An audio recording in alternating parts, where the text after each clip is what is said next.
Vitamin C collagen नाम का एक प्रोटीन बनाने के लिए बहुत ही जरूरी होता है और कोलेजन प्रोटीन हमारे हड्डी के ढांचे के लिए एक बहुत ही मुख्य प्रोटीन होता है। अगर इसकी कमी हो जाती है तो हमारी हड्डी कमजोर हो सकती है, जिसे हम ऑस्टियोपोरोसिस बोलते हैं, या फिर फ्रैक्चर होने के चांसेस बढ़ जाते हैं। दूसरा, विटामिन सी हमारी जो भी बोन हीलिंग होती है या फिर जो नॉर्मल हमारा डेली वियर एंड टियर होता है उसको हील करने के लिए भी विटामिन सी बहुत इंपॉर्टेंट होता है। विटामिन सी के अंदर एंटीऑक्सीडेंट प्रॉपर्टी भी होती है, जिससे हमारी हड्डियों को वो काफी टॉक्सिन से बचाता है, जो कि हमारी बॉडी में हर रोज बनते रहते हैं, या फिर जो पोल्यूशन के कारण जो कि हमारी बॉडी के अंदर टॉक्सिन जाते हैं उसको भी विटामिन सी अपनी एंटीऑक्सीडेंट प्रॉपर्टी से हमारी रक्षा करता है। मांसपेशियों में कोई भी एक्सरसाइज या कोई एक्टिविटी होने के बाद जो भी चोट लगती है या जो सूजन आती है उसको रिकवरी करने के लिए विटामिन सी एक बहुत ही इंपॉर्टेंट पदार्थ होता है। विटामिन सी मांसपेशियों की स्ट्रेंथ को बनाने के लिए और ऑक्सीजन सप्लाई के लिए भी बहुत इंपॉर्टेंट होता है। और विटामिन सी मांसपेशियों के अंदर ऊर्जा बनाकर रखता है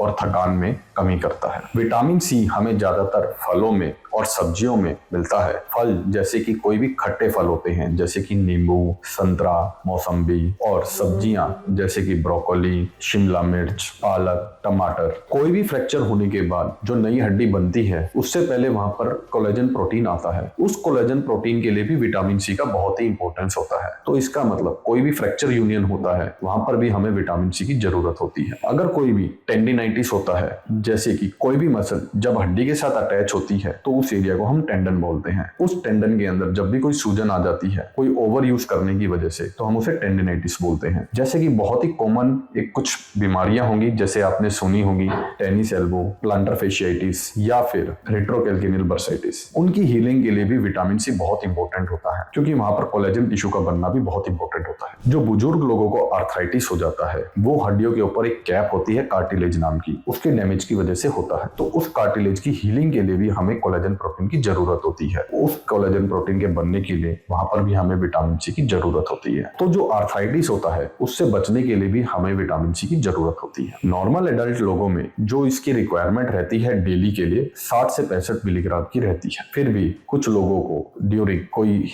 मसल हीलिंग या फिर फ्रैक्चर हीलिंग के दौरान इसकी रिक्वायरमेंट बढ़ जाती है। तो हम उन मरीजों को एडवाइस करते हैं जिन्हें कोई फ्रैक्चर हुआ होता है तो उसकी हीलिंग के लिए उनको विटामिन सी ज्यादा लेना चाहिए। तो दोस्तों, ये थी जानकारी कैसे विटामिन सी हमारी हड्डी और मांसपेशियों के लिए कितना इंपॉर्टेंट होता है। विटामिन सी को अपनी डाइट में जरूर शामिल करें और अपने आप को स्वस्थ रखें। अगर आपको ये वीडियो पसंद आया है तो आप इसे जरूर से लाइक एंड सब्सक्राइब कीजिए। अगली बार हमें एक और हेल्दी टॉपिक और स्वास्थ्य से रिलेटेड वीडियो के साथ आपके समक्ष हाजिर होंगे। तब तक के लिए स्वस्थ रहें। धन्यवाद।